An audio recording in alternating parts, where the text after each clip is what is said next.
Hey, True Believers, Eglantine here with another Comic Book Origins, and this is where we take a look at the first appearance of any hero, villain, or team. In this case, we are looking at Harley Quinn, Miss Harley Quinzel herself. In all honesty, if you want to see the very first appearance of Harley Quinn, here it is. Pooh! It is to laugh, huh, Mr. J? First appearing in the Joker's favor from the Batman animated series in September of 1992. It wasn't until 93 that she made her comic book appearance, which we're going to talk about today. And even further down the line, we're going to have to talk about her very first appearance in continuity, Batman Harley Quinn #1 in October 99, created by Paul Dini and Bruce Timm. And I have to say it, also created by Arlene Sorkin, Tara Strong. I mean, they've had just as much shaping her as anything we've ever seen. Of course, she was attached to the Joker for a while, broke off from that to join Suicide Squad, Gotham City Sirens. Some people say it was an improvement. Some people say she should have stayed with the Joker. I think any character is good so long as they got a great writer. Now this, thank you very much to Christy Miller, was a commissioned video. And if you want to commission a video for yourself, go on over to Ko-Fi. Links in the description below, where you can choose any category you want. I'll talk about any character. Like I said, hero, villain, super team. If you've got a story that you think deserves more attention, or if you have a story you don't understand why it's getting so much attention, you pick. You tell me what to do with my channel, and hey, you know what? I will have fun doing that video for you. One of the reasons I started commissioning videos is because YouTube is strangling I Love Comics. They're only allowing me 300 views per video, so I started another channel as well called Old Man Comics. So make sure you're going on over there. You can type in Old Man Comics Eglantine and you'll find it right away. Subscribe and make sure you hit those notification bells. As soon as I hit 1,000, every video I'm going to be doing is going to be over there, and this is going to be for live streams. I'd like to thank everybody who's already done that, and with all that aside, let's get this party started and dig into Batman Adventures #12. As always, we start by looking at the cover, and I've got to say, it's okay. It's a decent cover. The Batman Adventure comics had some good, but never anything iconic. And this one might become iconic because it's the first appearance of Harley Quinn, but otherwise, no. Part of my problem with it is it's got two things telling us it's going to be focused on Batgirl. Now, she's front and center, so that's fine. But the writing over Batman, I don't know. That's kind of cheesy. So it's not bad. Like I said, it's not a bad cover. It's just not amazing. If you look on like Pamela's eyes or Poison Ivy's eyes, they're a little bit wonky looking. They're different sizes and everything. Yeah, it's just, I don't know. Like I said, it's decent. It doesn't hurt the eyes. It's just not all that great. The book opens and we see Batman going up Mount Rushmore to stop a guy who's shooting at him with the title of Batgirl, Day 1, Act 1, Ladies' Night. Batman, he told me 4 days ago he was leaving town to track down the man behind the Rock Ridge heist. It's going to be one of those days, guys. And we find out that a lot of modern-day feminists would be awesome because they make a big deal that Harley Quinn's first appearance is written by a woman, Kelly Puckett. Yay. And we cut to Barbara and James Gordon talking. She just steps out of the shower, and we find out that it was James Gordon that was actually telling us Batman was going to be out. And Barbara is about to go to a costume party, and she asked her dad, have you ever wondered what it would be like to be Batman, jumping around the rooftops and everything? And Gordon says no. A lot of people try to kill him, and it just takes one shot, one mistake, and it's all over for him. And while he admires Batman, he doesn't think anybody should envy him. And so James leaves, and Barbara's like, well, I guess I shouldn't have shown him my costume then. And you see it's a little Batgirl costume. Cut to outside of the Molten Towers, where the costume party is taking place, and we see two women. We know it's Harley and Ivy, come on. And they're talking about kidnapping a girl while we see Batgirl actually entering into the party room. Inside the party, we see Barbara walking around. We find out that she's actually friends with Sandy, the girl that Harley Quinn and Poison Ivy want to kidnap. But apparently looking for her friend, she bumps into a security guard who says, "You're not supposed to be back here!" And she is told, "Go back to the party," and then he turns around, "Hey, you girls aren't supposed to be back here," and we hear, "She swings," and... Ladies and gentlemen, the very first comic book appearance of Harley Quinn, as she basically brains the guy with a ball bat. "Who are you? Batman Squeeze? What? No. Gee, that's too bad. You could have given him this message from me." And she looks as if she's about to belt Batgirl. "Oh, it just occurred to me. This is actually Batman Adventure's first appearance of Batgirl, at least the comic book version. It's a twofer." Act 2, if the suit fits, we see Batgirl duck the swing that Harley gives, trying to grab the ball bat away from Harley Quinn. Harley Quinn headbutts Batgirl. But as many men have found out in a fight, nobody wins with a headbutt. Both of them are kind of brained. Harley Quinn says, "I don't think I did that right." Poison Ivy walks in and sees her fall. "Harley? Out of my way. Harley, are you all right?" "Sure, I'm just gonna lie here for a while." That's the spirit. Poison Ivy turns on Batgirl, holding up what looks like a wrist crossbow. Batgirl says, "You shoot me, and I'll drop it," as she picks up a plant. Poison Ivy asks her, "You would take the life of an innocent plant? What kind of monster are you?" And Batgirl throws it. Catch!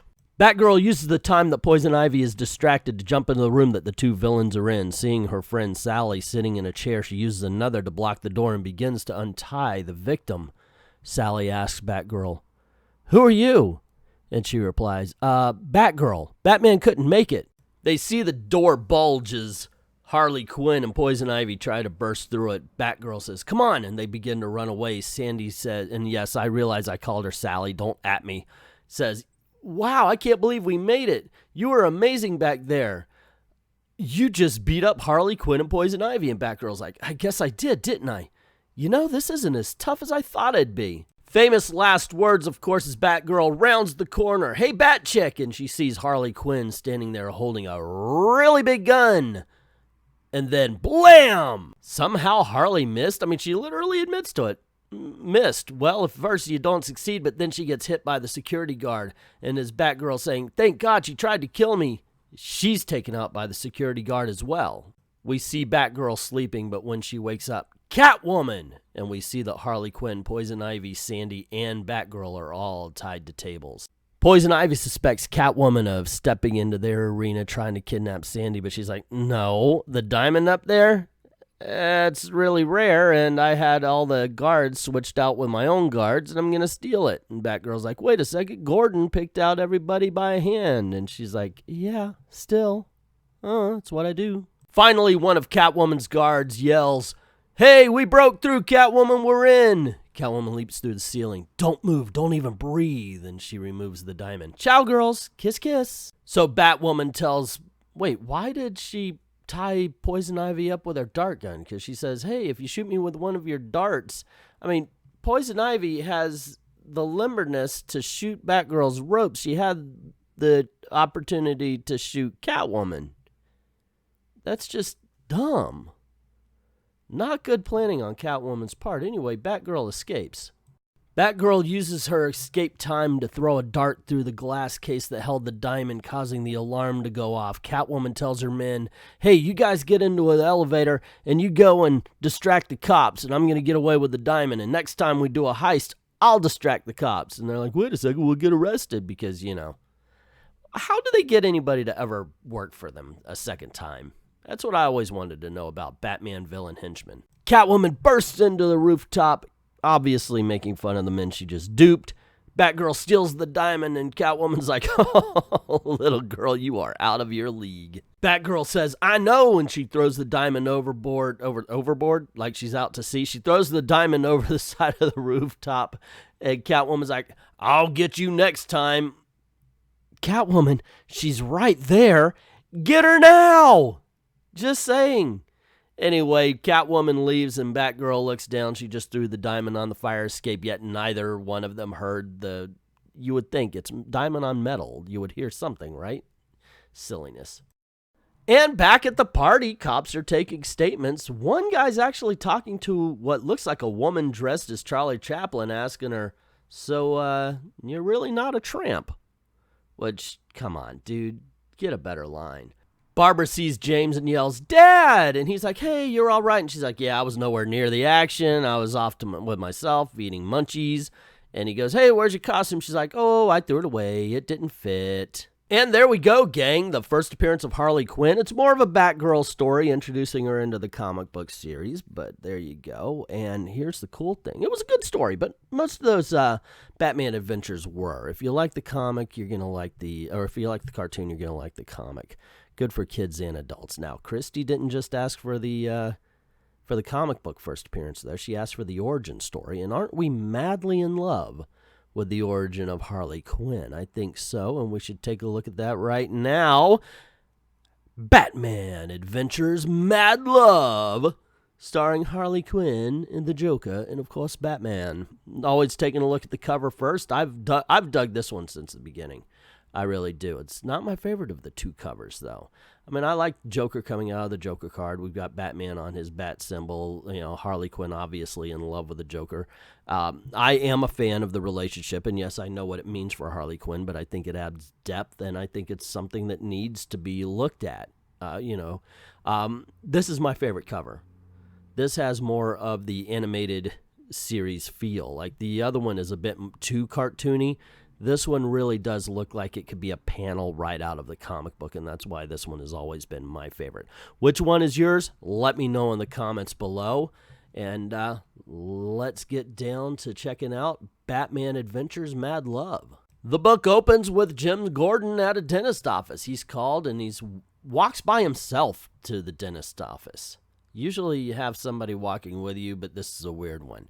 And he steps in. The dentist is looking at some x-rays and washing his hands. Then the dentist turns around and, oh my gosh, it's the Joker. We see a projectile come in and pop! Turns into party streamers, which ties Jim Gordon down. The two villains look the cop over, and Harley Quinn asks, "Well, what's your diagnosis?" And Joker says, "Everything has to go." But just before Joker could drill right through Gordon's head, Batman crashes through the window. Joker says, "You're late for your appointment." And for some reason, instead of punching Joker right in the face, he throws down a pair of teeth and says, the hint was easy. You're losing your edge. You're sloppy, predictable. Harley Quinn says, "Excuse me, but the teeth were my idea, and so is this," and she sprays gas on Batman. And instead of just shooting Batman right in the head, Harley Quinn makes a joke which really irritates the Joker. And he says, "Well, Bats, it's been a hoot as always, but I really must run." And he decides to throw a grenade. I guess so, if you want to blow him up instead. But kaboom, right in the head. That would have at least taken care of Batman, right? I mean, you could give me the whole, well, Joker sees the Batman as the opposite side of him and he never wants to kill him because he loves No, look at it. The explosion right here. He wanted him dead. So, yeah. Anyway, James is like, "I hate these crack-ups." And we see that sweet animated series Batmobile drive into the Batcave. Mad Love, Paul Dini, Bruce Timm. "As you're back in one piece, I assume your campaign against the Joker was successful. I stopped him from killing Gordon, if that's what you mean. I wasn't able to nail him, though. He's become more slippery than ever, now that he has a new playmate. Harley Quinn was no angel. As a teenager, she won a gymnastics scholarship to Gotham State University, but her real goal was a degree from the university's prestigious psychology department. Never mind that she didn't want to get it by studying. I seem to recall she was going to be one of those annoying pop psychologists with her own line of self-help books and such. Needless to say, her plans have changed since then." Cut to Harley Quinn dancing around in a nightgown. "I feel pretty, oh so pretty." "Ahem," she says to the Joker as he's scribbling down plans for a new crime. Dressed quite scantily for a kid's cartoon at 3 o'clock in the afternoon after school, she lays down on his desk. "Ahem, go away, I'm busy." "Ah, come on, Puddin'. Don't you want to rev up your Harley? Vroom, vroom." And he knocks her off the desk. And yes, that caused a lot of people to go, "Oh, wow, that's a bit much for a cartoon at 3 o'clock after school there. Okay, way to go, Fox Kids. Sweetie, I got the whoopee cushion." But instead of enticing, it just angers him because of what happened during the day. And he yells at her that her tired old teeth gag was trite and he needs to come up with something glorious that will finally end the feud between Batman, first with his humiliation and then his death. And then Harley Quinn says what I've been saying all along, just shoot him. This angers the Joker, who says, know this, my sweet, the death of Batman must be nothing less than a masterpiece, the triumph of my sheer comic genius over his ridiculous mask and gadgets. And as Harley Quinn is contemplating the fact that had the acid actually hit her, she would be dead, Joker finds an old plan called the Death of 100 Smiles. This is perfect. I'll lure Batman to some out-of-the-way place.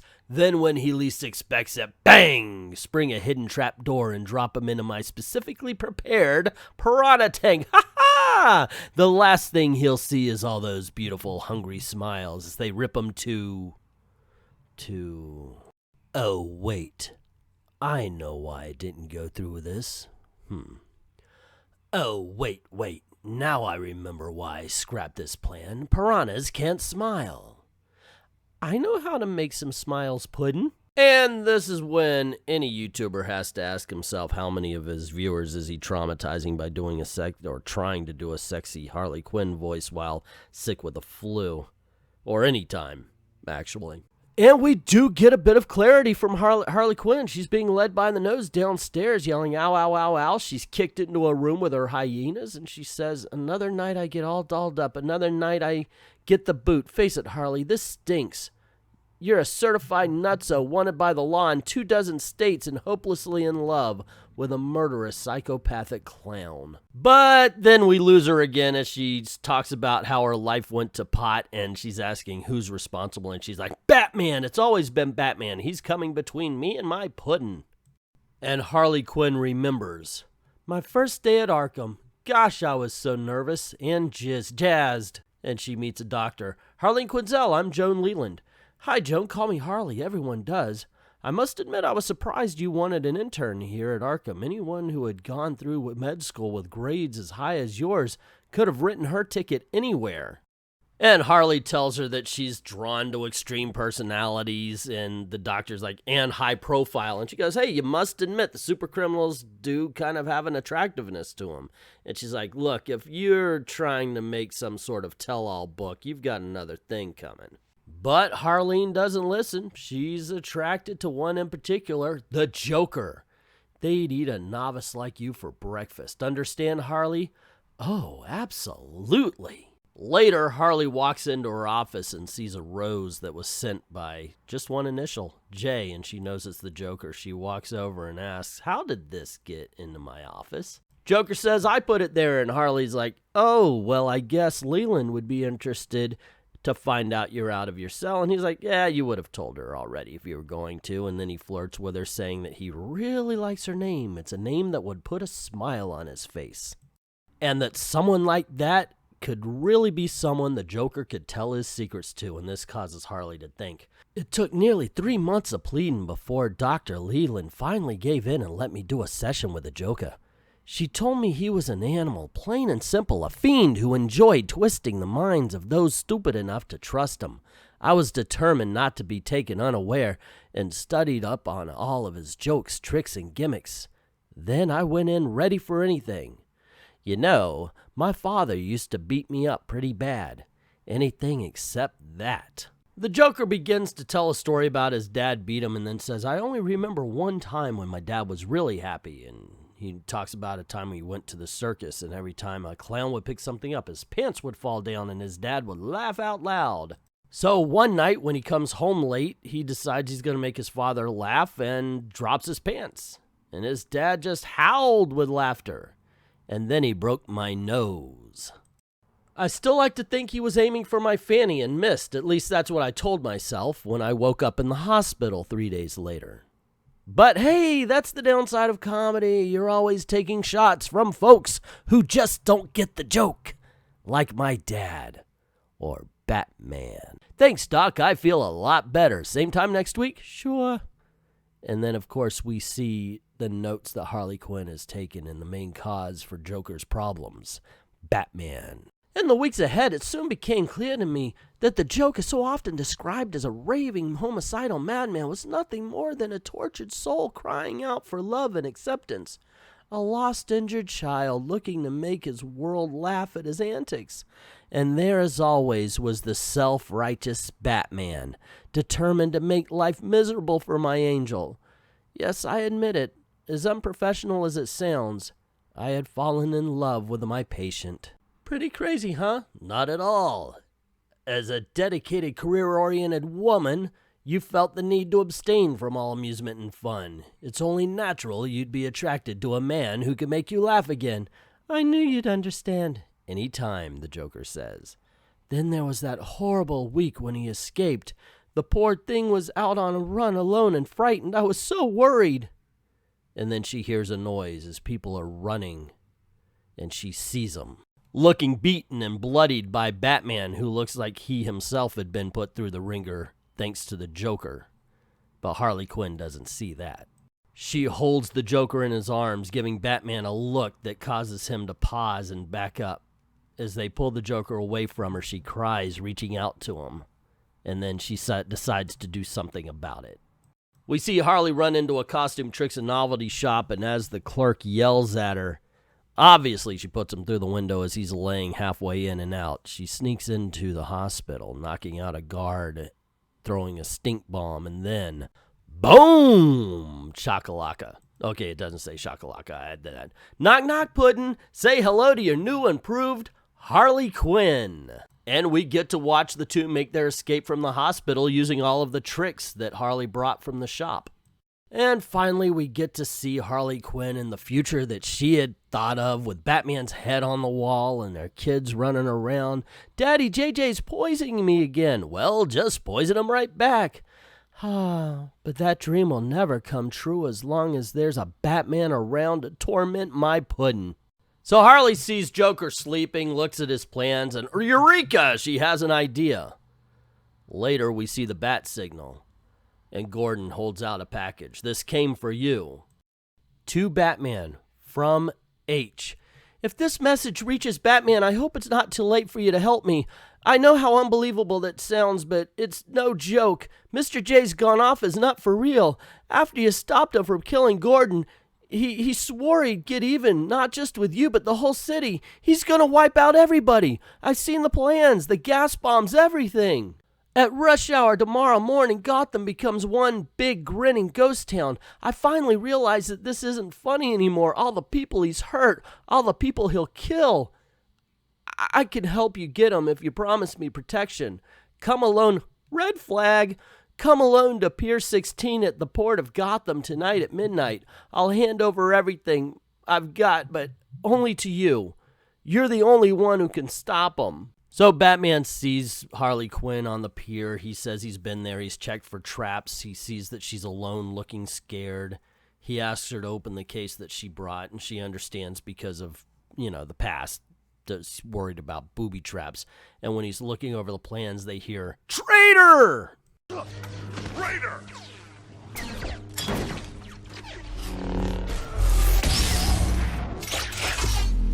They look and see Joker firing a machine gun at him from a boat. Batman throws Harley to the floor to protect her, and with a batarang knocks the head off of what looks to be a Joker robot. Harley uses Batman's surprise to inject him with some sort of sleeping chemical of some sort. She puts him to sleep. You know what I'm saying. Anyway, later he wakes up. He's like, "Where am I?" And she mentions that she removed his belt, and she has both his arms and legs not only tied, but chained. And so Batman wakes up to find out that it's just Harley Quinn. She's like, "Oh, you're awake. That knockout drug really kept you under. Plus, you've been hanging out upside down for a while. I don't think you're getting out of this one anytime soon. It's just me, B-Man. No Joker, no gas bombs, no city in peril, just you, that tank, and me. I want you to know I went to a lot of trouble to pull this off. Not only did I have to drag your carcass up here all by myself, but I had to loot every fish collector and aquarium in Gotham to get enough piranhas for this stunt, and I hate fish. Yuck! Batman asks her then why bother? And she explains because she wanted to show that she could do what Joker needed her to do, and she kind of wanted to get past all the Batman stuff so her and Joker could have a future together. Batman laughs at this, understands exactly what went on. Oh, he fed you a lot of BS and a couple of lines, and she doesn't listen to it. Stop it, stop it. And he starts to quote the story about the clown that made his dad laugh. And that's when she begins to cry. But she calls BS on Batman and says, no, my puddin' loves me. And he's like, yeah, well, how will he know that you're the one that killed me? And she's like, what? What are you talking about?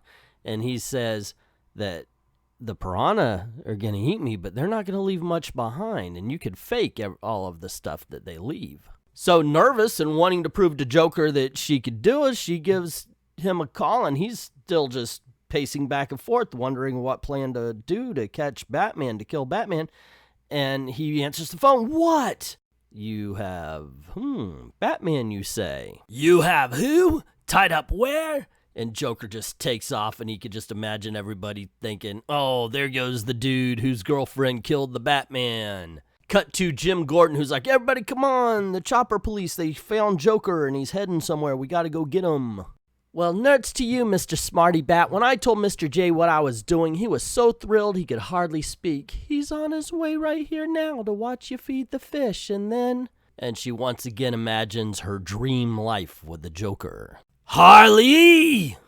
You know, on a personal note, I would have to say that this image right here would be a perfect poster to describe Harley and Joker's relationship. So Harley excitedly rushes over to Joker, but gets slapped. Excuse me, I'll be a minute. But Puddin', I don't understand. Don't you want to finally get rid of Batman? Only if I do it, idiot. But it's still your plan, see? Everything just like you said, except I hung the guy upside down so he'd see their little frowns as little smiles. Now it all works. And this angers the Joker so much that he has to explain 2 rules of comedy. 1, if you have to explain the joke, there is no joke. And 2, you always take shots from people who don't get the joke, he says, as he hits her with what looks like a tuna, and she flies towards the window. And fly out she does. I mean, at the last panel, you see her arm in blood. If this was a modern-day DC Universe movie, she would be dead. I wouldn't be surprised to find out that was the original idea, to kill her off in this. And the worst part of it is that she blames herself for being thrown out the window. And this is one of those things that I always love this relationship. Not because, oh, you romanticize abuse. No, because it shows exactly how brutal and exactly how some women react. And it's amazing to me, but I think it really should be represented to show that, look, you're not the only person and you can get out of this kind of situation. So the Joker angrily releases Batman from the trap and realizes, wait a second. And he figures since he has Batman there, he might as well shoot him, right? I'm all right, but of course Batman being Batman knocks the gun too high, so instead of shooting Batman, he shoots the piranha tank. And as Joker gets attacked by piranha, Batman is able to roll away, leap up, grab his belt with his teeth. I mean, this is like a Dave Letterman stupid pet trick. He lands, Gordon's there just in time to see the Joker escaping. Gordon tries to get the jump on him, but instead Joker pulls a fish, which kind of, I guess, surprises him as he throws it at him and makes his escape to the roof and off of it. Barely catching a rail that falls, and he lands on a train. Made you look, ha ha. Okay, it's kind of ridiculous. Anyway, he does mock the Batman as the train continues on, not seeing that the Batman himself lands behind the Joker on the train. She almost had me, you know. Arms and legs chained, my belt gone, dizzy from the blood rushing to my head. I had no other way out than convincing her to call you.